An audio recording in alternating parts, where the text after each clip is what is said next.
Après 10 ans de procédures et de travaux, la nouvelle station d'épuration Aquaviva a été inaugurée le 18 octobre dernier par Bernard Brochant, député maire de Cannes et président du syndicat intercommunal unifié du bassin cannois, entouré de nombreux élus et personnalités.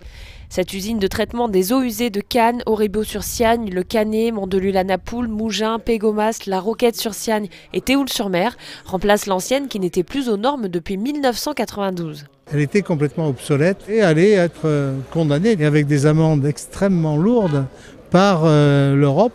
Ce fleuron de l'assainissement qui répond aux exigences du Grenelle de l'environnement bénéficie de performances techniques et environnementales exceptionnelles.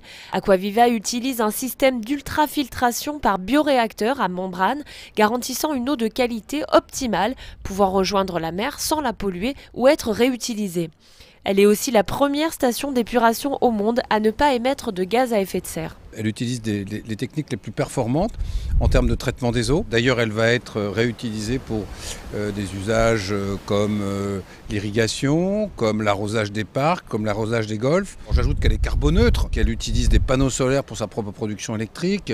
Elle utilise un système de pompe à chaleur pour chauffer les bâtiments. Et puis enfin, un système de réduction du bruit et des odeurs qui est lui aussi extrêmement performant. Une usine innovante donc, mais aussi économique puisque l'impact sur la facture d'eau de l'usager sera 20% inférieur que prévu.